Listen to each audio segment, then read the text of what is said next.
Dr. Israr's presentation or discourse has a positive side. On the positive side, he has presented his understanding of Quran and Hadith, and on the negative side, it is a critique of the Western religious, materialistic society and social setup. Now the floor is open for discussion. Yes, please. I read in the book that middle-aged women are allowed more freedom to go out into the society. At what age does middle age start?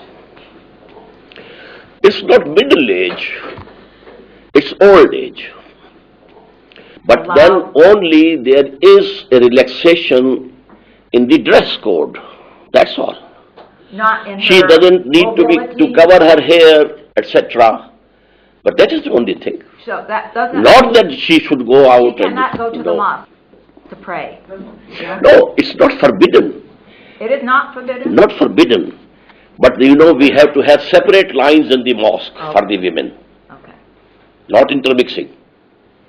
And the lines of the women have to be behind. So there are restrictions about that. First of all, I want to thank you for your clear lectures, and I think it's very important for us in the West to understand Islam, and your presentation of it was very helpful to me. So I really want to thank you. I'm grateful for being here, and it's an important event in my life. Thanks. One of the things that I'm interested in is to know whether in the Muslim world have there been any empirical studies about the happiness of families?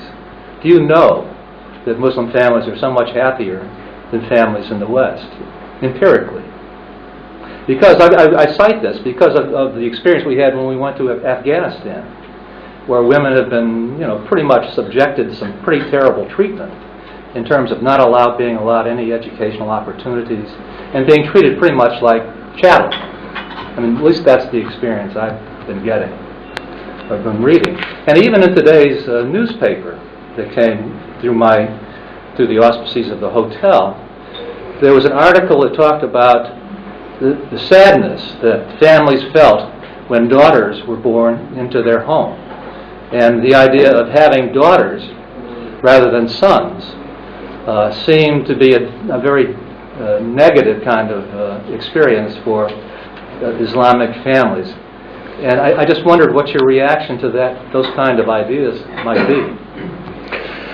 Actually, we Muslims are not practicing Islam fully. And we are under the influence of our Hindu background on one side and the Western civilization on the other side. We are between the two and not practicing Islam. Now, according to Islam, a widow must be married. If she is not very old, must be married. Islam doesn't like that you should remain bachelor. Marry. This is nature's demand. If you don't marry, you will go astray, this way or that way. So actually, now the happiness of the family, I have discussed, I think, the respect for the elders and the parents, and then the parents investing whole and soul into their offsprings. They don't keep anything, saving anything for their old age, no. So everything has a result. The psychology is different. About Afghanistan, you are misinformed. During the Taliban period, actually the co-education was finished and stopped. And they had not till the time to establish girls' schools and girls' colleges. They were not against the education of girls and women. Actually, they didn't have the time. So, they didn't stop the education, and then they don't prevent women from education. They had the plan to start girls' colleges, girls' schools, etc., etc.